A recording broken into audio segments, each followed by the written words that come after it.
Hi, everybody. Hello. How are you guys doing? Good to be here with you again. Yes, on this wonderful Saturday night. As you know, I am Cheryl. I'm Valerie. And we are the Ministry Media Mavens. We'll apologize first for jumping on just a little bit late. We got into this wonderful family conversation and it went on and we didn't want to stop. Y'all know how we just got clicking in that conversation.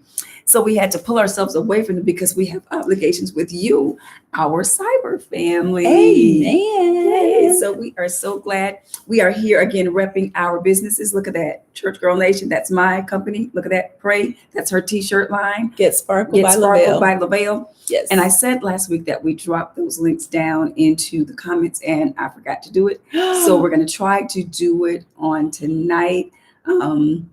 So, on Facebook, you can go to Get Sparkled by LaBelle. Yes. To get some of her, and she doesn't do just shirts, she does a whole lot of other stuff.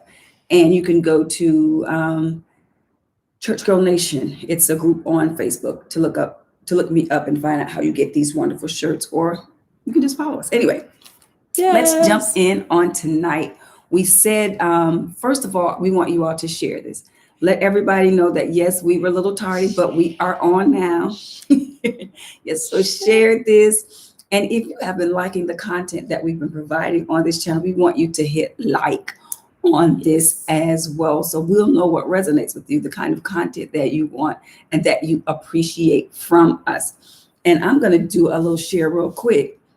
But what we wanted to talk about on tonight was being able to use songs. I know that most of us, not all of us, but a lot of us are still going to church virtually. Yes. So that's either on Facebook Live, on YouTube Live, like we're live now. That's how we are digesting our church services, by pulling up those smartphones, those laptops, those iPads, iPod. People still make iPods. I don't think they make iPods anymore. Some people probably still use them, though.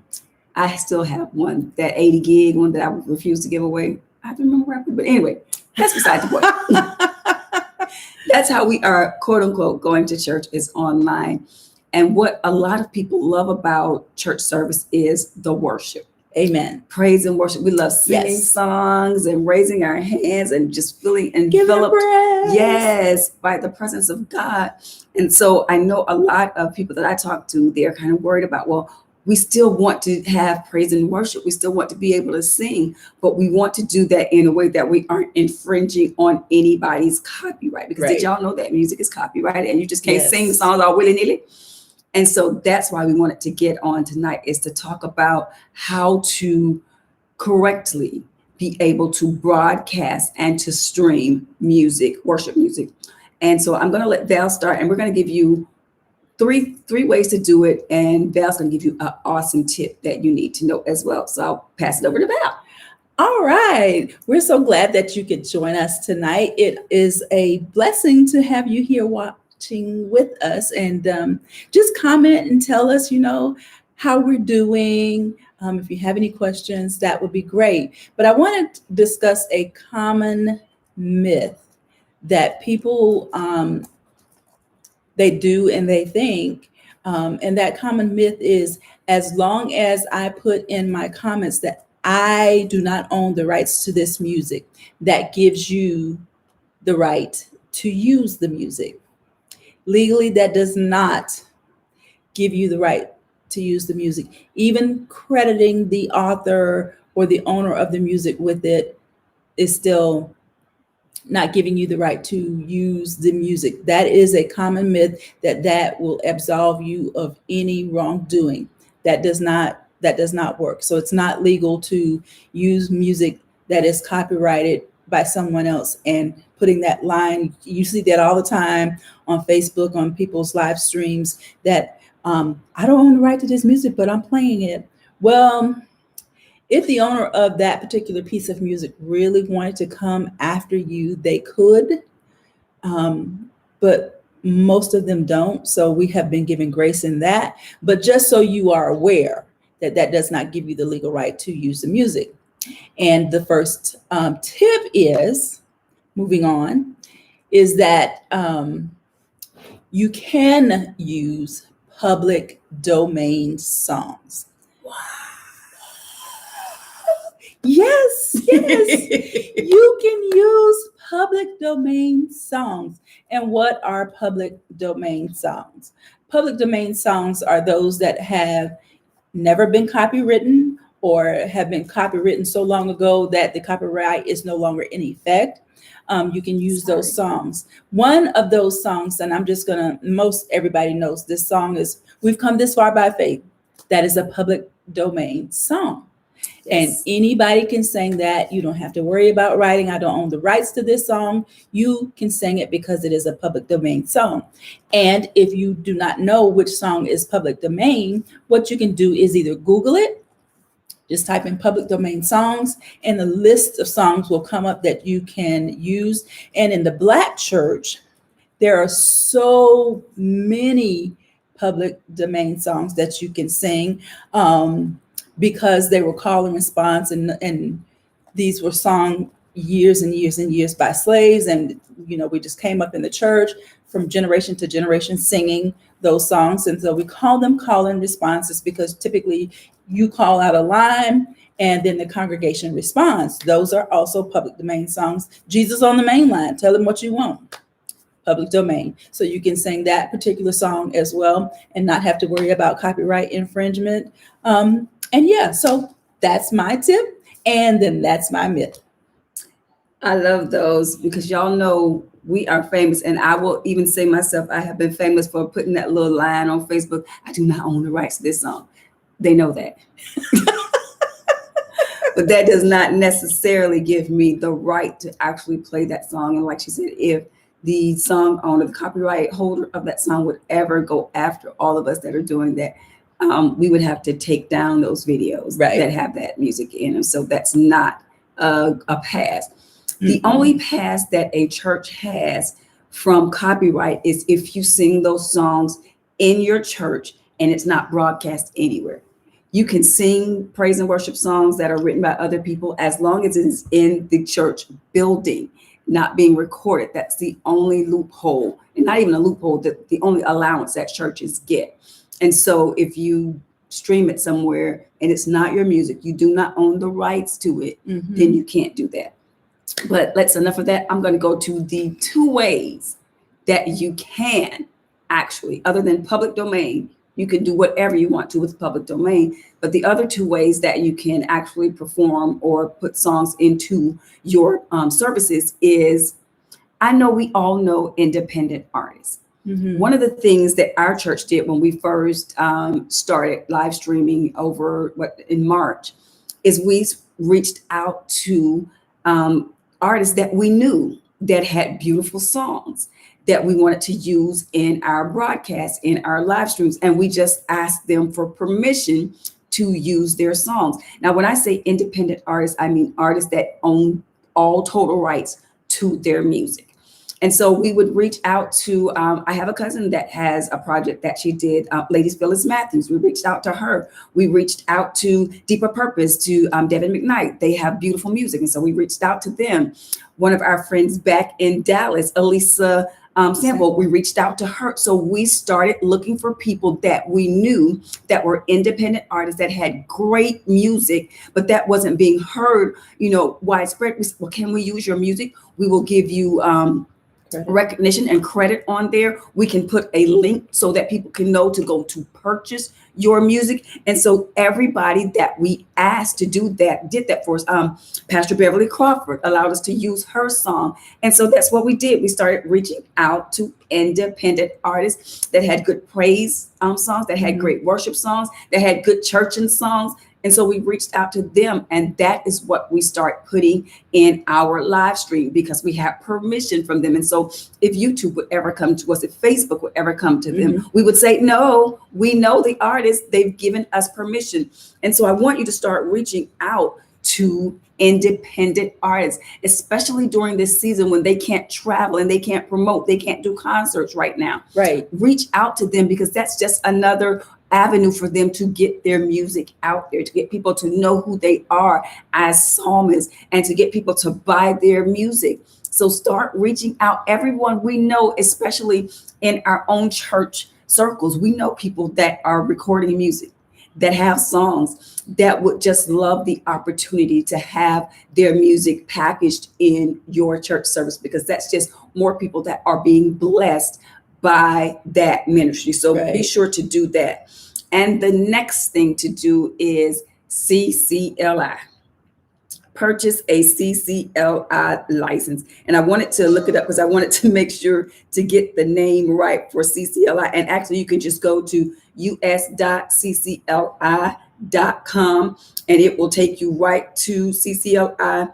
If you purchase a license, thank you. It is the Christian Copyright Licensing International. That's what that stands for. Christian Copyright Licensing International. They are an aggregation that has over 40, 50,000 songs in their library that you can use in your live streams, in your broadcast. You'll have to get a license from them to do it. And once you purchase that license, then a lot of these mainstream current songs that we sing all the time and that we want to actually be able to use in our services, they are covered under the CCLI license. And I wanted to, and I'm going to be looking down at my iPad. So I wanted to make sure that I gave you the correct information. And so I know some of you might be thinking, CCLI license, I don't have no money. We are in a small church, which our church is a very small church as well. And so a lot of times we think, well, we can't afford to do that. But let me bring up their, okay, I'm looking in the wrong place. I want to bring up their pricing chart. And so there are two kinds of licenses that you'll need to be able to stream. You'll need just a regular copyright license. And then on top of that, you'll need a streaming license. You'll need both of them. And the way that CCLI charges for them is for the size of your congregation. So we know that most churches in the United States are under 100 members in your congregation. And for the license, the base cost is $137 a year. A year. That's great. 137, even if you only have 10 members, they can all chip in. Right. And pay for that license. And then the streaming license now the copyright license allows you to project music in your church services. It allows you to sing songs in your church services, to record all of that. That's what the copyright license does. The streaming license, which is an add-on to that, allows you to stream on Facebook, allows you to stream on YouTube. It allows you to stream directly to your website. And so you need both of those. And that streaming license is $68 if you have under 100 members in your church. So that's just a little over $200 a year. Wow. A year. Let me get my calculator out. What is that a month? That is really manageable even for a small church. Right. So you can, all of these wonderful songs, Waymaker, Miracle Worker, so if y'all want to sing those songs, if you want to sing those songs, you can, because you purchase a license that says that you have the right to stream this song. And so that's really, really great. And even if you, let's say you're a member of an organization, or you have a business, or you have a ministry, and you just want to have what they call an event license. And let's say you're doing a conference and you just want to be able to use music for that conference, $36. Wow. $36 to be able to stream that music without worrying about copyright strikes on YouTube. I've got one before, so I know that it kind of hurt your feelings. And you get the little copyright strike, they take that video down and it's over. Or even, I remember one time I uploaded something for our church, and we got this little warning that they were going to what they call mute it. And when they mute something on Facebook or mute a song on Facebook, that means they strip the sound and they strip the music from it. So all you see is whatever you put out there. And so for, like, if you got a 2-minute, 3-minute song, it just goes silent in the middle of your sermon or in the middle of your service. So make sure that you are covered. Either as Val told you, that you have a public domain song, which means you can broadcast that anywhere, Mhm. or either you're using music from independent artists. Y'all, there are independent artists all over. Right. And even some of these mainstream artists, you just have to make sure that you not only get permission from them, but you have to get permission from the record company and the copyright holder. You have to have permission from both of them. right Because 9 times out of 10, if they're on a major label. deal, then it's not quote unquote their music Right. anymore. So even if you know the artist and say, girl, we want to use your song. No, that's not the right person. You have to go to the label that owns the copyright to that song to get permission to promote it. And so that was the other way. And the last way is just skip over all of that and invest in a CCLI license Right. to be able to stream. And then you don't have to worry about it. They'll have on their library who they cover, the kinds of music. So you'll always know if the songs that you want to cover are covered by CCLI. And I want to make sure, I want to look and see how many songs are in their library. So I'm not, Fudging numbers. yeah, let's see if I can find it real quick. Oh man, I don't see it really quick. They service over 250,000 churches and Wow. institutions. So, okay. That's the church. Yeah, that's the churches and schools. Okay. I'm going to look for the actual number that's in the library of their, but I know it's upwards of 30,000 songs that are in that library. So make sure that you check them out. Yes, Leslie, thank you so much for that. She says this is great advice. So make sure that you are covered, Now, while you probably won't be sued because you're using it, I know on YouTube, we have this YouTube presence as well as I have my own YouTube presence. Is if they give you 3 strikes within a 3-month period, they will take your YouTube page down and you will not be able to start another one. Wow, that's pretty rough. That's rough. Y'all hear that? That's tough.